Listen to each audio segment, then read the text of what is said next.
খাও। পিঠাটা কেমন হয়েছে? পিঠাটা কেমন হয়েছে বাবা? অনেক ভালো হয়েছে। হ্যাঁ, আছে অনেক ভালো হয়েছে। এই পিঠার মধ্যে আমার ফেভারিট মানে বাঁকা পিঠা, বাপা পিঠা।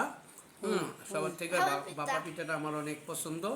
তারপরে মিঠা কম, মানে গুড় কম, মিঠা কম, অনেক ভালো লাগে। কমই তো দিলাম, জি, ভালো আপনার লাগে। জন্য তো কমই না না, দিলাম। বাঁকা পিঠা আমার অনেক ভালো লাগে। সবার থেকে পিঠা আমার বাপা পিঠা ভালো লাগে। হুম। এই জন্য আমি আপনার তো বাঁকা পিঠা পছন্দ, কিন্তু আপনার মেয়ের তো পছন্দ না। না আপনার মেয়ের এই যে বাপা পিঠা খায় না, মিষ্টি ঠিক কোনো আছে। জিনিস খেতে চায় আমি না। মিষ্টি খাই না, মিষ্টি তো মিষ্টি আমার মেয়ে খায় না, পছন্দ করে না। আমার মেয়ে ঝাল অথবা টক অথবা পছন্দ করে। হ্যাঁ, আমার চামড়ে চাই আমি। মানে বাপা পিঠাটা ভালো হয় নাই? ভালো হয়েছে। ভালো হয় না বলতে কি, ভালো হয়েছে, অনেক ভালো কেমন হয়েছে। হয়েছে বাবা? অনেক ভালো হয়েছে। ভালো তার জন্য হয়েছে? মজা করে খাচ্ছি। হ্যাঁ, আপনারা খান। যদি কেউ যদি বাঁকা পিঠা না বানাইতে পারেন বাড়িতে, আমার শিখা নেন কীভাবে বানাবেন পিঠাটা, শিখান।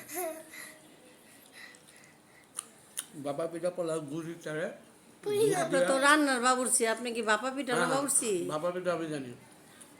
বাপা পিঠা বানাইতে পারেন? জি, বাবা পিঠা পোলা গুড়িটা করে নেওয়া, পানি দিয়ে, এটা দুধ, হ্যাঁ দুধ, পাউডার দুধ কিছু দেওয়া, তারপরে আপনি যা লবণ মিশায় মানে পরিমাণ পদ্ধতি নিয়ে এটা ভালো করে নিয়ে মিশায় গুড়িটারে নিয়ে আবার চালতে হবে।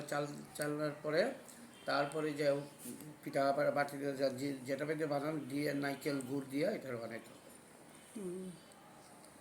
হ্যালো বন্ধুরা, আপনাদের বলে দিল কিভাবে বাপা পিঠাটা তৈরি করতে হয়।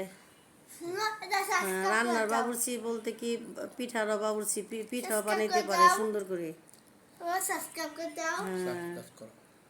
ভালো লাগে সবাই লাইক করে দিয়েন, সাবস্ক্রাইব করেন, কথা হ্যাঁ কমেন্ট করেন। আল্লাহ হাফেজ বন্ধুরা, টাটা। টাটা।